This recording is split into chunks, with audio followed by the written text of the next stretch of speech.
जो डिस्कशन का टॉपिक है वो है आर्टिफिशियल इंटेलिजेंस, जिसको हिंदी में कृत्रिम बुद्धिमत्ता कहते हैं।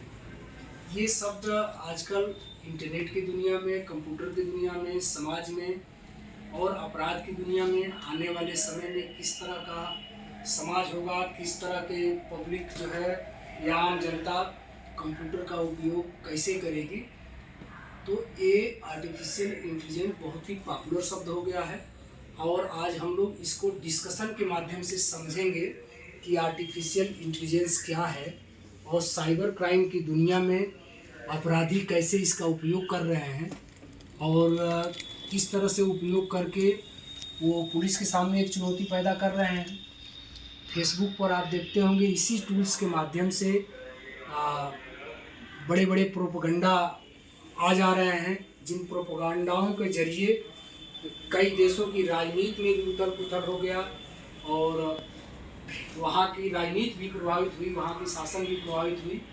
तो आज हम आर्टिफिशियल इंटेलिजेंस के बारे में चर्चा करेंगे। ये भविष्य के लिए एक क्रांति है और इसका मेन मोटो क्या है, इसका उपयोग क्या है, इसके लाभ क्या हैं, इसकी हानि क्या है, भविष्य के लिए इसकी चुनौतियाँ क्या हैं, इन सारी विषयों पर हम डिस्कशन करेंगे। आपसे प्रश्न आमंत्रित किए जाएंगे। आपके मन में जो भी जिज्ञासा आ रही है कि इस संबंध में मुझे आर्टिफिशियल इंटेलिजेंस के संबंध में मुझे ये चीज़ जानना है, इसके कौन कौन से टूल्स हैं, तमाम प्रकार के ऐप्स हम लोग उपयोग करते हैं प्ले स्टोर से डाउनलोड करके और उसके बारे में जानते हैं, उसको उपयोगिता के बारे में जानते हैं, उसको यूज भी करते हैं। लेकिन ये जो टूल्स इसके आए हैं, एआई के टूल्स, शॉर्ट में इसको एआई बोलते हैं, और ये कितने प्रकार का है, वर्तमान में कौन सा एआई चल रहा है, इसका जनक कौन था, इतिहास कौन है, इस सारी बातों पर हम डिस्कशन करेंगे।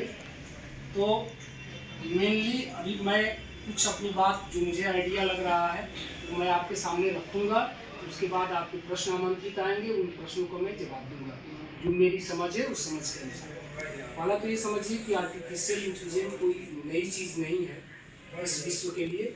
1950 से इसका कंसेप्ट शुरुआत हुई और 1956 में पहली बार इस शब्द का उपयोग किया गया विश्व में, आर्टिफिशियल इंटेलिजेंस।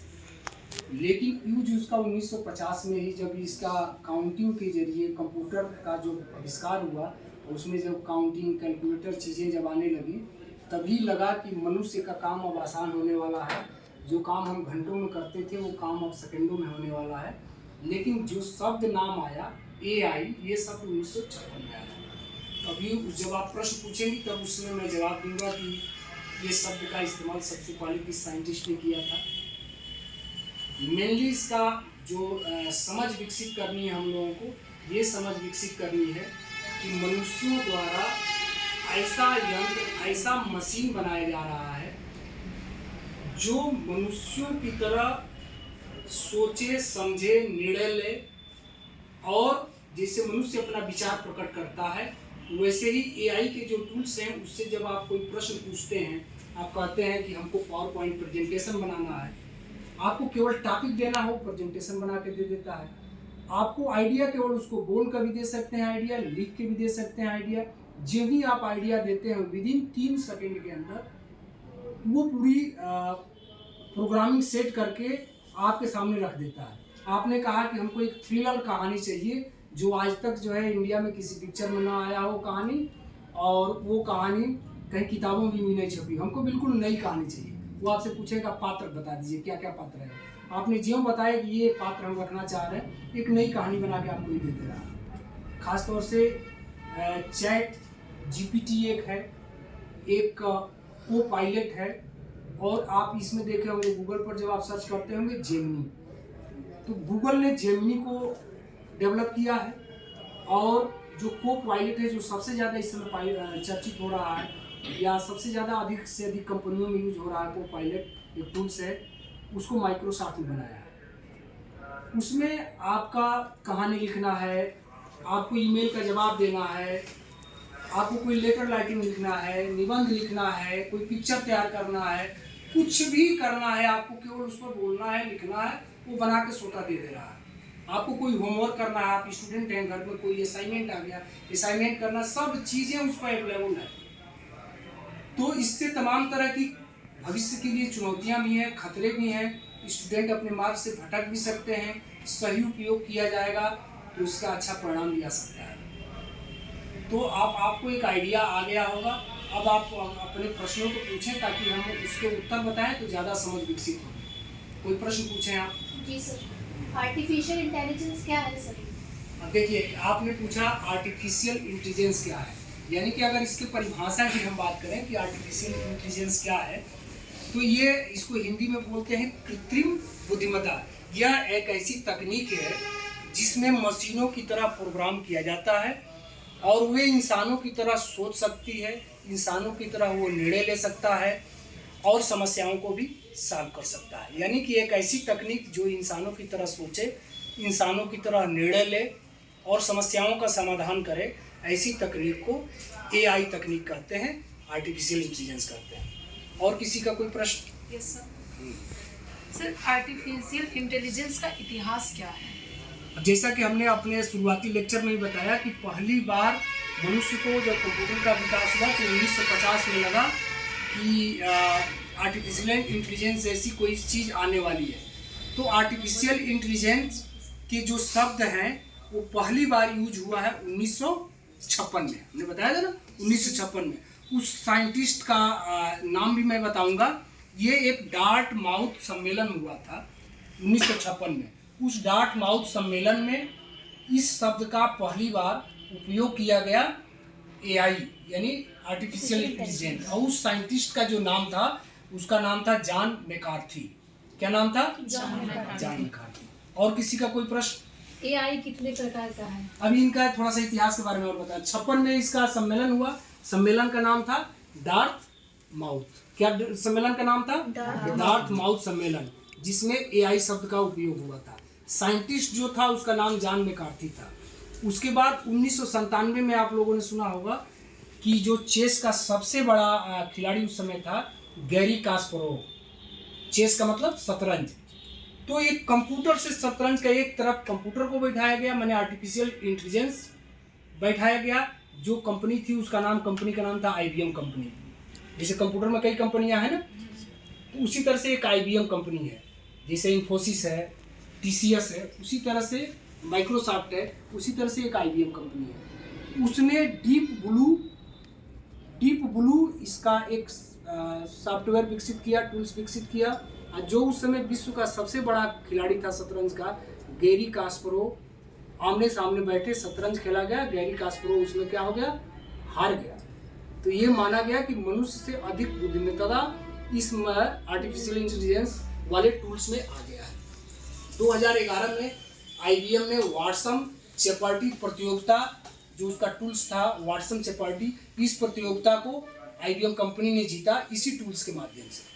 फिर 2020 में जेनरेटिव आर्टिफिशियल इंटेलिजेंस, जैसे आप ये आज जो ज़्यादा पॉपुलर हम बताए हैं कि को-पायलट पॉपुलर हो रहा है, चैट GPT पॉपुलर हो रहा है, जेमिनी पॉपुलर हो रहा है। तो ये 2020 में इसका विकास शुरू हो गया था, किसका? चैट GPT का। ठीक है, अगला प्रश्न किसी का? जी सर। हाँ, AI का कितने प्रकार का है? अच्छा देखिए, AI जो वर्तमान में चल रहा है इसको बोलते हैं नैरो AI। जो वर्तमान में आर्टिफिशियल इंटेलिजेंस का कंसेप्ट है यह है नैरो AI। मुख्यतः 3 प्रकार का आप इसको कैटेगराइज कर सकते हैं नैरो AI के रूप में, और AGI आर्टिफिशियल जनरल इंटेलिजेंस, या GAI उसको बोल सकते हैं, जनरल आर्टिफिशियल इंटेलिजेंस, जो संभावना है कि 2030 तक डेवलप हो जाए। और तीसरा है सुपर AI, जिसकी संभावना है कि 2050 तक डेवलप हो जाए। ये AI जो वर्तमान में हम जिस दुनिया में चल रहे हैं इसको नैरो AI बोला जाता है। जो संभावना है कि डेवलप हो जाए 2030 तक उसको GAI जनरल आर्टिफिशियल इंटेलिजेंस, और जो संभावना है कि 2050 तक डेवलप हो जाए उसको सुपर AI।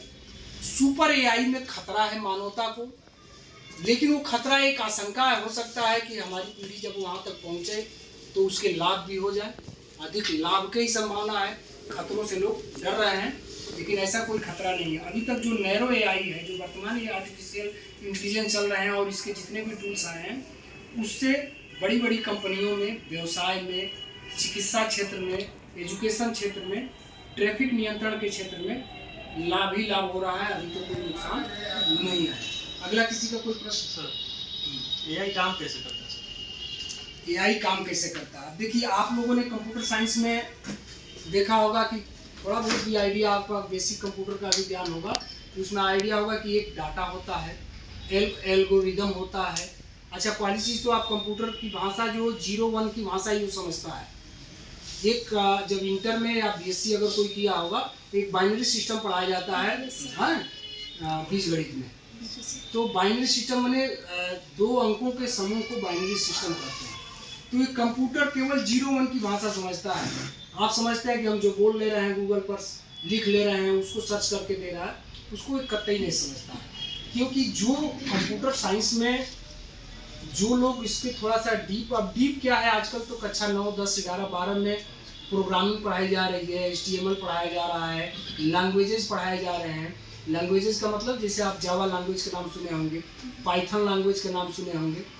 तो इस तरह के लैंग्वेजेस पढ़ाए जा रहे हैं। खासतौर से एआई टूल्स जो हम बता दें आपको, पाइथन लैंग्वेज पर ज़्यादा ये काम करता है। तो एक एल्गोरिदम होता है। तो मेन चीज़ क्या हो गया? डाटा हो गया। डाटा जो डेटा होता है वो मॉडल का आधार होता है। दूसरा चीज़ एल्गोरिदम होता है। एल्गोरिदम क्या होता है? समस्या हल करने के काम आता है, नियम बनाता है। और तीसरी चीज़ होता है कंप्यूटिंग पावर। बड़े डेटा को संसाधित करके और उसको शार्ट रूप में लाकर आपके सामने स्क्रीन पर रख देता है। आप सोचते हैं कि मैंने ये चीज़ बोला, ये चीज़ टाइप किया और इतनी चीज़ें आके स्क्रीन पर आ गई, लेकिन वो इसका आपने सुना होगा कि ये प्रोसेसर है, ये रैम है, ये इतने जीबी का है। हम लोग पढ़ते हैं ना कोई चीज़ जब खरीदते हैं तो, लेकिन अंदर ही अंदर CPU के अंदर वो जो काम होते हैं, वो प्रोसेस होते हैं, इतने फास्ट होते हैं कि मनुष्य की क्षमता से कई 1000 गुना तेज़ी से प्रोसेसिंग होता है उसमें। जिसके लिए आप कहते हैं कि ये प्रोसेसर बहुत हाई क्वालिटी का प्रोसेसर है, ये 12 GB का रैम लगा हुआ है, इसमें 16 GB का रैम हुआ है। तो छोटी छोटी चीज़ अभी हम लोगों को कंप्यूटर साइंस में साइंटिस्ट बनना नहीं है, लेकिन इतना हम लोगों को आइडिया होना चाहिए कि रैम क्या है, रोम क्या है, हार्ड डिस्क क्या है, प्रोसेसर क्या है, CPU क्या है, कैसे अंदर ये प्रोसेसिंग होता है और कैसे आउटपुट हो गया हमारे सामने, इनपुट में क्या क्या प्रोसेस हुआ, आउटपुट में क्या चीज़ें आ गई। तो आपका प्रश्न जो था कि एआई काम कैसे करता है, तो मेनली जो है डेटा, एल्गोरिदम और कंप्यूटिंग पावर पर काम करता है। फिर फीडबैक लूप आता है जो निरंतर सुधार और सीखने के नियमों को बताता है। और किसी का कोई प्रश्न हो? जी सर, एआई का उपयोग क्या है? देखिए, आर्टिफिशियल इंटेलिजेंस का उपयोग, आर्टिफिशियल इंटेलिजेंस का जो उपयोग है आने वाले समय के लिए, तो और ये समझिए जैसे कहीं ऑपरेशन हो रहा है, ऑपरेशन थिएटर में चिकित्सक MS है, वो मास्टर ऑफ सर्जरी है, कि कोई गायनी का सर्जरी है, कोई ब्रेन का है, कोई हार्ट का है, कोई हड्डी आर्थो का जानकार है। अलग अलग शरीर के पार्ट के अलग अलग सर्जन होते हैं। वो ऑपरेशन करते हैं किसी बीमारी को ठीक करने के लिए, बीमारी को दूर करते हैं। लेकिन ये मानव हाथ है, हो सकता है कि ऑपरेशन करते समय हमसे कोई ऐसी चीरा लग गया जहाँ पर हमको चीरा नहीं लगाना था, और चीरा बढ़ गया, तो उसमें आप सुनते होंगे कि हॉस्पिटलों में किसी की डेथ हो गई, ब्लड का ज़्यादा रिसाव हो गया, या इंजेक्शन जो बेहोशी वाला दिया गया वो ज़्यादा डोज में दे दिया गया, या कम डोज में दे दिया गया, वो पता चला मरीज जो है ऑपरेशन थिएटर से उठ के भाग गया। तो ऐसी परिस्थितियों से निपटने के लिए जब ये आ गया है आर्टिफिशियल इंटेलिजेंस, तो वो बेहोशी करने से लेकर और ऑपरेशन करने तक और उपकरणों का प्रयोग करने तक, वो सारा काम आने वाले समय में एआई की मदद से होने वाला है। यानी कि आपके शरीर का वो आकलन कर लेगा कि इनको इतनी डोज पर ही इनको देना है इंजेक्शन बेहोशी का, ये जो इंजेक्शन लगाना है इतने डोज का लगाना है, वो एक्यूरेट करके लगाएगा, आप बेहोश हो गए। ऑपरेशन करने वाला डॉक्टर जैसे हाथ से ऑपरेशन करता है, रोबोट ऑपरेशन करेगा। और सब जो है एआई टूल्स की मदद से वो कंट्रोल होगा। सेट कर दिया जाएगा पहले ही कि आदमी लेटा हुआ है, इतनी दूरी पर ये है, आपको ये आप चीज़ पीठ की थैली निकालना है, आपको हार्ट में ऑपरेशन करना है, आपको आँख में ऑपरेशन करना है, आपको मस्तिष्क में करना है, तो त्रुटि की संभावना इसमें बहुत कम हो जाएगी। यानी इसका उपयोग हम मेडिकल साइंस में करेंगे। दूसरा चीज़, आपने एक पिक्चर और देखा होगा जिसमें एक लड़का जो है मथुरा का रहता है, पिक्चर में दिखाया गया है, हाँ, जीनियस मूवी आपने देखा होगा। वो मथुरा का रहता है, वो इंजीनियरिंग कॉलेज में पढ़ने जब जाता है तो एक लड़की से उसका हमेशा फर्स्ट सेकेंड का रहकर विवाद रहता है, फर्स्ट पे कौन रहेगा, सेकेंड पे कौन रहेगा, स्कूल टॉपर कौन रहेगा। उसमें जब वो साइकिल से कहीं जाता है और कहीं ट्रैफिक जाम रहता है, तो देखिए इतने साल बहुत दिनों की हो गई हमको लग रहा मूवी इंजीनियर, लेकिन उसमें कंसेप्ट को दिखाया गया है कि वो IIT का लड़का, इंजीनियरिंग का लड़का और ट्रैफिक कंट्रोल घूमते घूमते कर दे रहा है। यानी कि वो क्या है, आर्टिफिशियल इंटेलिजेंस है, किसी टूल्स के माध्यम से सारे सिग्नलों को कनेक्ट कर दे रहा है और वो देख रहा है कि कहाँ पर ज़्यादा भीड़ लगी है, कहाँ से अभी ट्रैफिक को हमको छोड़ना है, कहाँ पर ट्रैफिक को रोकना है। पूरे शहर को, अभी तो मान लीजिए ये हल्का देहात है, छोटा कस्बा है, मुंबई, दिल्ली, चेन्नई, कलकत्ता जैसे बड़े महानगरों में जहाँ पे ट्रैफिक की अगर समस्या है और सारे चीज़ उससे जुड़े हुए हैं सिग्नल से, और सब में ट्रैफिक का व्यवस्था इलेक्ट्रॉनिक है, तो वहाँ पर कंट्रोल इस टूल से जब किया जाएगा तो मानव को बताना पड़ेगा कहीं से फ़ोन करके कि यहाँ जाम ज़्यादा है, यहाँ ट्रैफिक ज़्यादा है, यहाँ खोलिए, और ये टूल्स अपने आप रीडिंग करता रहेगा कहाँ ट्रैफिक है, कहाँ छोड़ना है, कहाँ रोकना है। तो यातायात व्यवस्था में भी हम इसका उपयोग कर सकते हैं। आपने एक टेस्ला आप नाम सुने होंगे, कार और बनाती है, बड़ी कंपनी है कोई, ये मानव रहित कार भी बना रही है, तो उसको ऑटोमेटिक कार चलेगी, आपके इशारे पर कार चलेगी, आपके बोलने पर कार चलेगी। तो ट्रैफिक में आप सिग्नल के में भी इसका उपयोग कर सकते हैं, गाड़ियों के चालन में आपको उपयोग कर सकते हैं। और इसका एक नया ताज़ा उदाहरण आप 2-4 साल से सुन रहे होंगे, ये पिक्चर नेटफ्लिक्स पर आ गई। तो नेटफ्लिक्स क्या है, ये टूल्स है AI का, आर्टिफिशियल इंटेलिजेंस का टूल है। नेटफ्लिक्स पर पिक्चर आ रही है, तो हम स्वास्थ्य में उपयोग कर सकते हैं, व्यवसाय में उपयोग कर सकते हैं, परिवहन में कर सकते हैं, मनोरंजन में कर सकते हैं, शिक्षा के क्षेत्र में कर सकते हैं। फिजिकली कोई ट्यूटर उपलब्ध नहीं हो रहा है, अब आप कभी इसको सर्च करिएगा, ChatGPT जो मैंने नाम बताया है Copilot का, इसको आप डाउनलोड करके प्ले स्टोर से या गूगल से और देखिएगा इसका उपयोग क्या है। जो मैं बता रहा हूँ आपको रियलाइज होगा कि आप कोई कहानी बोल रहे हैं, आप बोल दिए हमको ये सवाल मिला हुआ है स्कूल से, इसका सोल्यूशन बताओ, तुरंत सोल्यूशन बता दे रहा है। गूगल तो उन्हीं का सोल्यूशन बताता है जो उसको ऑलरेडी फीड है, या जो किसी ने सर्च किया है, किसी ने सोल्यूशन डाला है, ये आपको मैनुअली एकदम करके दिखा रहा है। तो आपको जब आप इसको इंस्टॉल करके ChatGPT और इसको Copilot करके देखिए कि 5-6 क्षेत्रों में कैसे ये जो हम लोग अभी सोच नहीं पा रहे हैं उस तरह का ये काम कर रहा है। हम लोग अभी तक गूगल जान रहे थे, गूगल पे ये चीज़ खोज लो, गूगल ये बता दो, तो गूगल जो है उतनी ही चीज़ें बता रहा है जितना लोगों ने फीड किया है। और इसमें अभी सुधार की काफ़ी संभावना है। एक प्रश्न का उत्तर आप आज मांगेंगे तो कुछ अलग उत्तर देगा, कल आप मांगेंगे उत्तर कुछ अलग देगा, यानी कि रोज निरंतर इसमें सुधार हो रहा है AI में। ठीक है, और किसी का कोई प्रश्न? सर AI के फायदे क्या हैं सर, लाभ उसके? हाँ देखिए, आर्टिफिशियल इंटेलिजेंस के लाभ के बारे में अगर चर्चा करें तो दक्षता और उत्पादकता में वृद्धि होगी। दक्षता और उत्पादकता में वृद्धि का मतलब कि जो काम मुझे मिला है कि मैं 8 घंटा 10 से 6 ड्यूटी करूँगा ऑफिस में, और ये इतने लेटर बनाने हैं, इतने मेल मुझे पास करने हैं, इतने मेलों को मुझे पढ़ना है, इस मेलों का जवाब देना है, इतनी ड्यूटियाँ लगानी, उस काम को हम 3-3 सेकेंड के अंतराल पर करते चले जाएंगे। और AI टूल्स के माध्यम में वो सारे काम हम 3-3 सेकेंड में, हमको मेल लिखने के लिए लंबा चौड़ा मेल नहीं लिखना, हमको अपना कंसेप्ट बताना है कि हमको SP सर को, DM सर को इस चीज़ के लिए मेल लिखना है, ये हमारी प्रॉब्लम है, एक मेल लिख दो, तो तुरंत एक मेल लिख देगा। एक लेटर लिखना है हमको हाई कोर्ट के लिए पढ़ाने के लिए, ये प्रॉब्लम, एक लेटर लिख दो, वो लेटर लिख दे रहा है। हिंदी में कहेंगे हिंदी में, इंग्लिश में कहेंगे हिंदी में, जिस भाषा में कहेंगे वो लिख देगा। तो ये उसकी क्षमता और उत्पादकता, प्रोडक्टिविटी इससे कम समय में ज़्यादा हो रही है। जो हम 8 घंटा में करेंगे वो 3 सेकंड में करता है। दूसरा चीज़ है कि डेटा विश्लेषण, अगर कोई आपको डेटा एनालिसिस करना है, जैसे पुलिस के लिए क्या है, CDR का एनालिसिस करना है, हमने यहाँ से सेल ID उठवाया, यहाँ पर अपराधी आए थे, यहाँ डकैती या लूट करके गए, ये टाइमिंग है 4:30 बजे का, तो हम 4 से लेकर 5 के बीच में यहाँ से सेल ID उठवाए तो हो सकता है इस टावर के अंदर उस समय हज़ारों मोबाइल इसके एरिया में कवर कर रहे हो, तो लाखों करोड़ों आ जाता है सेल ID। अब उसका पहले से भी टूल्स हैं उसके, लेकिन उतना उपयोगी नहीं जितना ये उपयोगी है। पहले से भी है कि हम उसको शॉर्ट लिस्ट करते हैं, करते जाते हैं, लास्ट में देखते हैं कि ये नंबर है, तो ये नंबर हमारे पास आ गए जिनका मोबाइल इस क्षेत्र में आया था घटना के समय, ये मोबाइल अब इस समय देवरिया दिखा रहा है, ये मोबाइल इस समय मुंबई दिखा रहा है। तो दूर वाले मोबाइलों नंबरों को हम टेस्ट करते थे कि मुंबई चला गया, नहीं अपराध करके चला गया यहाँ से, यही हो सकता है अपराधी। अब इसको विश्लेषण और ही आसानी तरीके से, क्योंकि अगर थोड़ा बहुत भी हुलिया देखा है तो इस पर आप पिक्चर भी, तस्वीर भी उसका बना सकते हैं। पहले हम लोगों को बुलाने पड़ते थे तस्वीर बनाने के लिए कि भाई एक काल्पनिक तस्वीर बनाओ, इस तरह का हुलिया उसका दिखता है, कान को बाल है, उसके मूंछें बड़ी बड़ी है, गोल चेहरा था, काला रंग उसका था। अब इसमें आपको बताना है, ये चेहरा बना के आपको दे देगा। तो ये सब चीज़ें इसका, और जैसा कि मेडिकल साइंस में हमने लाभ बताया कि आने वाले समय में AI की मदद से जो रोबोट बन रहे हैं, रोबोट से ही ऑपरेशन होंगे, रोबोट से ही दवा खिलाया जाएगा। आपको AI टूल्स की मदद से आने वाले समय में ये भी हो जाएगा कि मोबाइल में ही आपका BP, शुगर, जैसे आप सुन रहे हो कि अभी भी BP बता देता है, टेम्परेचर बता देता है, तो आपका रोग भी जांच कर लेगा ये टूल्स।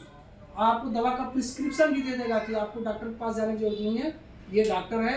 और वो चूंकि सेट किया गया होगा कहाँ से, बड़े बड़े हॉस्पिटलों से, अमेरिका के हॉस्पिटल से, एम्स के हॉस्पिटलों से, डॉक्टरों की उसमें राय रही होगी, ये चीज़ है, ये आपको राय दिया जा रहा है, ये टैबलेट इस टाइम पर आप खाएंगे। तो ये इसके लाभ है। और किसी के AI की चुनौतियाँ क्या क्या हैं? आर्टिफिशियल इंटेलिजेंस की भविष्य में जो चुनौतियां हैं, वो चुनौतियां हैं, सबसे बड़ी जो चुनौती है, जैसा कि हमने बताया कि AI अब तक जो है, हम लोग जो चल रहे हैं नैरो AI के युग में जब चल रहे हैं, कृत्रिम बुद्धिमत्ता का एक फर्स्ट चरण है। 2030 तक जैसा था, साइंटिस्ट और कंप्यूटर विशेषज्ञ बता रहे हैं कि जनरल AI आ जाएगा। उसके बाद 2050 तक सुपर AI आ जाएगा। तो सुपर AI और जनरल AI से ये खतरा है कि जैसा कि आप लोगों ने कहानी सुना है हिंदू धर्म में भस्मासुर का, कि शंकर भगवान ने आशीर्वाद दे दिया भस्मासुर को कि तुम जो है जिसके सर पर हाथ रख दोगे वही मर जाएगा। तो शंकर जी पर ही हाथ रखने चल दिया। तो ऐसा भविष्य की चुनौतियां इसकी ये है कि हम आर्टिफिशियल इंटेलिजेंस के ऐसे टूल्स, ऐसे रोबोट न बना दें कि लास्ट में हमारी मस्तिष्क को पढ़ के और फिर मानवता पर ही वो टूल्स ही उसमें प्राण आ जाए। मैंने एक प्रकार से, जैसे कुछ धर्म में प्राण को मानती हैं कि आत्मा और प्राण होता है। जब आप दर्शन शास्त्र पढ़ेंगे तो भारत में कुल 9 दर्शन शास्त्र हैं। 9 में 3 दर्शन शास्त्र केवल ऐसे हैं जो जिसको नास्तिक दर्शन शास्त्र कहा जाता है, जो ईश्वर को नहीं मानता है या वेदों को नहीं मानता है, जिसमें एक चार्वाक दर्शन है, बौद्ध दर्शन है, जैन दर्शन है। बाकी सारे दर्शन वेदों को मानते हैं, उनको आस्तिक दर्शन या वेदों का दर्शन या सनातन दर्शन कहते हैं।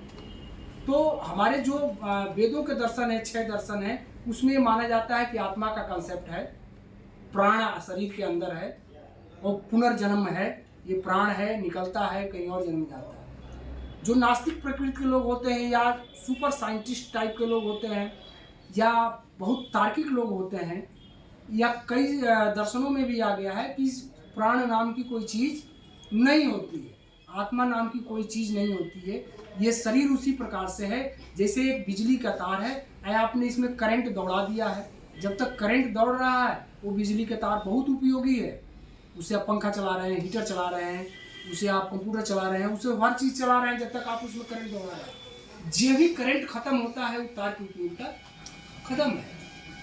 उसी तरह से ये शरीर है, ये शरीर में जो तार्किक तरीके से लोग सोचते हैं, वैज्ञानिक दृष्टिकोण से सोचते हैं, या जो सनातन दर्शन को नहीं मानते हैं, वैदिक दर्शन को नहीं मानते हैं, वो कहते हैं कि शरीर में कॉन्शियसनेस है, चेतना है। ये चेतना खत्म हो जाती है, आदमी मर जाता है। उसको प्राण नहीं मानते हैं, उसको आत्मा नहीं मानते, चेतना मानते हैं। तो ऐसा ना हो जाए कि यार ये चेतना जो सोचने की क्षमता हमारे अंदर है, आज का जो AI है वो आंसू नहीं निकाल रहा है। कहेंगे आप कि रो के दिखाओ, रो के दिखाएगा, वो हंस के दिखाओ, हंस के दिखाएगा, फिर कहेगा आंसू निकाल के दिखाओ, आंसू अभी नहीं निकाल पा रहा है, इमोशंस में आंसू नहीं निकाल रहा।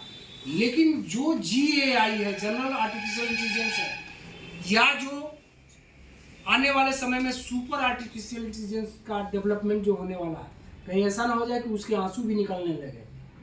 हमने ही उसको बनाया और मानवता के लिए ही खतरा ना हो जाए। पहला तो लोगों को ये संभावना लग रहा है, दूसरा लग रहा है कि लोगों की नौकरियां चली जाएंगी।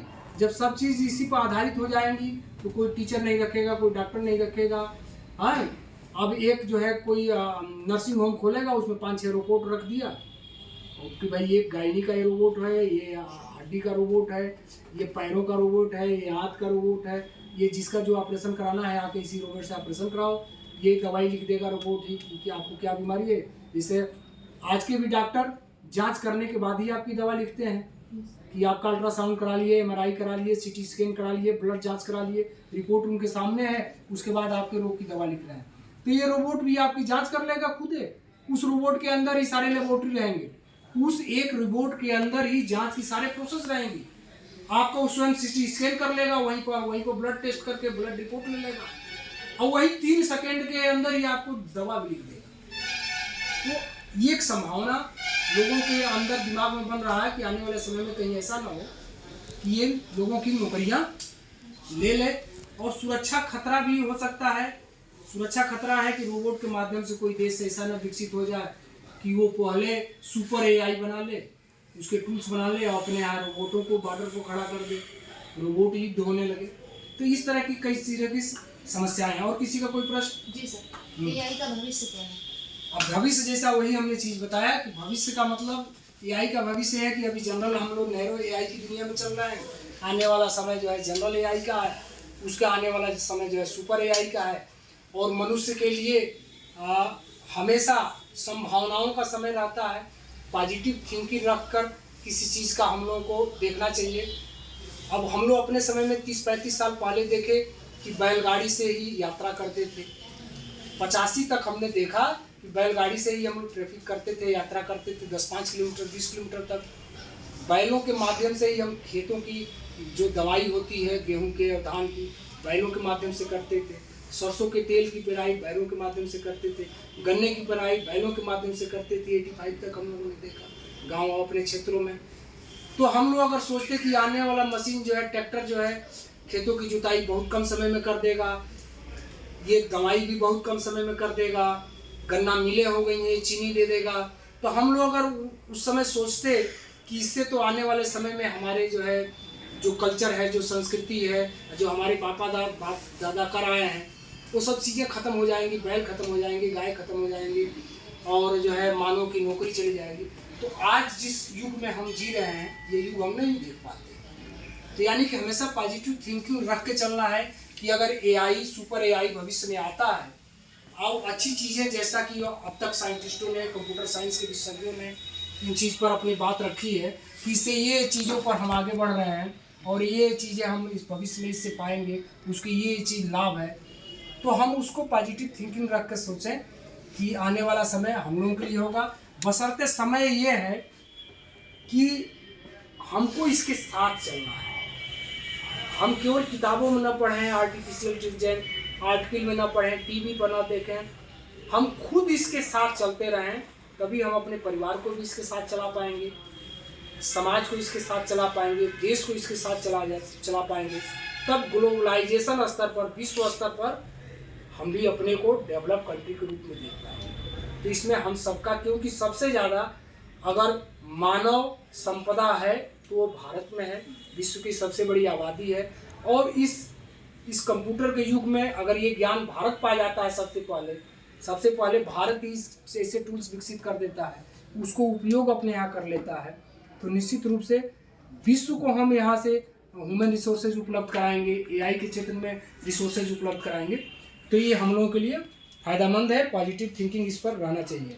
एक सकारात्मक हम लोगों में आज डिस्कशन हुआ और आर्टिफिशियल इंटेलिजेंस को एक मान सकते हैं कि एक क्रांतिकारी तकनीक है जो हमेशा उद्योग व्यवसाय क्षेत्र में और समाज के क्षेत्र में एक नया आयाम दे रहा है और इसके साथ हम लोगों को चलना चाहिए, इसी समझ विकसित करना चाहिए। और जो भी इसके टूल्स आ रहे हैं उसको टूल्स को समझना है। इसलिए भी समझना ज़रूरी है कि जो आजकल साइबर हाउस अरेस्ट का जो कंसेप्ट चल रहा है, साइबर हाउस अरेस्ट में AI तकनीक का बहुत उपयोग हो रहा है। यानी कोई पुलिस वाला उसमें बन जा रहा है, कोई उसमें ED का कर्मचारी बन जा रहा है, कोई CBI का बन जा रहा है, कोई बड़ा बैंक मैनेजर बन जा रहा है, लोगों को थ्रेट दे रहा है, हमारी आवाज़ में आवाज़ हमारे घर पर जा रहा है, हमारे शरीर के साथ इस तरह के फोटो वीडियो के साथ कॉलिंग हमारे घर पर जा रहा है। आप आजकल देख रहे होंगे व्हाट्सएप जब खोलेंगे तो मेटा AI करके आ रहा है, उसका उपयोग कर रहे हैं आप लोग। मेटा अभी आप कुछ लोग तो घबराते होंगे क्या रेंग रहा है, क्या घूम रहा है। वो देखिए वो उसका कौन, फेसबुक का कौन मालिक है, कौन मार्क जुकरबर्ग ने ये लॉन्च कराया है मेटा एआई। तो ये आर्टिफिशियल इंटेलिजेंस ही है। व्हाट्सएप पे कोई उससे कहिए कि हमको इस तरह का फोटो दो, वो दे देगा उस तरह का फोटो। कोई मान लीजिए आपको गुड मॉर्निंग बोला, आपको रिप्लाई करना है, तो आप भी गुड मॉर्निंग या उसमें जाके और फोटो पर क्लिक करके आप नहीं भेजती हैं साइड में, या थमका उंठा फलाना, गुलाब का फूल फलाना। तो उसको आप वहाँ अब नहीं जाना है, आपको इमोजी में नहीं जाना है। आप वही बता दीजिए उगते सूरज का एक फोटो दे दो, फूलों का एक फोटो दे दो, गोरखपुर का एक फोटो दे दो, गोरखपुर गुड मॉर्निंग भेजना है, वही मेटा एआई वहीं पर दे दे रहा है, वही व्हाट्सएप पर। तो ये है एआई। तो सबसे बड़ी बात ये है कि हमको इसके साथ चलना है, इसको समझना है, तब हम डिजिटल हाउस अरेस्ट या साइबर क्राइम जो भी हो रहे हैं इसको डिटेक्ट करने में, इसको पता लगाने में कुछ अपनी क्षमता के अनुसार हम उस आगे बढ़ सकेंगे। हम सब चीज़ें इस ज़माने के अनुसार, इस युग के अनुसार अगर नहीं रहेंगे, दकिया सुनी बने रहेंगे, पारंपरिक बातों को बने रहेंगे, तो हम भविष्य में सफल होने वाले नहीं हैं। आने वाली पीढ़ी हमसे कहेगी अरे आप तो कुछ नहीं जान रहे, हम लोग तो सुपर एआई के ज़माने के हैं। बच्चे हम लोग कहेंगे हम लोग सुपर एआई के ज़माने के हैं, हम लोग जनरल एआई के ज़माने के हैं, आप तो कंप्यूटरें नहीं जानते हैं। तो उम्र से कुछ नहीं होता है, उम्र से कुछ नहीं होता। हमेशा आप एक अपने जानने की अपने अंदर लालसा रखिए कि हमको अपने सरकारी वर्क के अलावा, अपने घरेलू वर्क के अलावा 1 घंटा अपने लिए देना है। उसका सबसे आसान उपाय ये होता है, जो जिस धर्म का है, जिस धर्म की पूजा करता है, पूजा करने के लिए जब 10 मिनट बैठे तो ज़्यादा मंत्रों को पढ़ने से बेहतर है अपने को एकाग्र करें वहाँ पर, अपने पूजा दिन में, और अपने बारे में सोचे, और आज के काम के बारे में सोचे, दुनिया के बारे में सोचे। वह 10 मिनट आपको एकाग्रता प्रदान करेगा। जब आप टहलने निकलें, अकेले टहलने निकलें, उस समय कोई कान में लीड ना लगाएं मोबाइल का, और अकेले आप 1 घंटा टहल के देखिए, आपके दिमाग में तमाम नए विचार आएंगे। आप 1 घंटा अपने को एकाग्र करके देखें, आपके दिमाग में नए विचार आएंगे। आप क्या कर रहे हैं आज की दुनिया में, अपने को समय नहीं दे रहे हैं, अपने मस्तिष्क को समय नहीं दे रहे हैं। अगर हम दौड़ भी रहे हैं, टहल भी रहे हैं, तो 2-4-10 आदमी साथ में है, फिर वहीं हंसी मजाक हो रहा है, फिर वहीं पर जो है विभाग की बातें हो रही हैं, परिवार की बातें हो रही हैं, समाज की बातें हो रही हैं। तो हम अपने मस्तिष्क को, अपने इंटेलिजेंस को, जो हम बार बार आर्टिफिशियल इंटेलिजेंस कर रहे हैं, तो हम स्वयं के इंटेलिजेंस को कहाँ समय दे रहे हैं। अगर हम दौड़ रहे हैं तो अपने शरीर को समय दे रहे हैं, शरीर को मजबूत कर रहे हैं। लेकिन इस मस्तिष्क को समय देने के लिए एक चीज़ यही है कि आप जिस भी धर्म का पूजा करें वहाँ पर 10 मिनट अपने लिए समय दें, एकाग्र बैठें। और जब टहलने जाएं तो अकेले टहलने जाएं, देखिए एकाग्र, तमाम तरह के इनोवेशन है, गलत विचार भी आएंगे, सही विचार भी आएंगे, दोनों आएंगे जब आप अकेले समय व्यतीत करेंगे। तो उसमें पॉजिटिव थिंकिंग की तरफ अपने को ले जाए कि अगर ऐसा कर देते हैं तो ऐसा हो जाएगा, ऐसा कर देते हैं तो ऐसा हो जाएगा। ठीक है, तो आज एक हमको लगा कि एक पॉजिटिव थिंकिंग हुई है, आप लोगों के दिमाग में न कुछ ज़्यादा आया हो, तो जो आप 8-10 प्रश्न पूछे हैं उस पर कुछ दिमाग में आया होगा, आर्टिफिशियल इंटेलिजेंस के बारे में कुछ समझ पाए होंगे, इसके प्रकार के बारे में समझ पाए होंगे, इसका डेवलपमेंट, जैसा कि हमने बताया कि पहली बार 1956 में ये शब्द यूज हुआ। कंप्यूटर तो उससे पहले से है, शब्द पहली बार यूज हुआ, तो वहाँ से आपके दिमाग में आएगा, इसका मतलब वहाँ से चल रहा है, ये कोई बहुत नई चीज़ नहीं आ रही है, वहाँ से यूज होते होते। तो आप ट्राई करके देखिएगा जेमिनी को, आप ट्राई करके चैट जीपीटी को देखिए, ट्राई करके कोपायलट को देखिए, और देखिए उसका लाभ हो रहा है कि नहीं। पढ़ने के क्षेत्र में देखिए, किसी भी क्षेत्र में देखिए, लाभ होगा। हम उस टूल्स का, उस ऐप्स का प्रचार नहीं कर रहे हैं कि उसको आप डाउनलोड करके उसकी रेटिंग बढ़ाइए, प्रचार नहीं, अपनी उपयोगिता के लिए सोचिए कि क्या उपयोगिता है। चलिए, आप सभी लोगों को बहुत बहुत धन्यवाद, थैंक यू।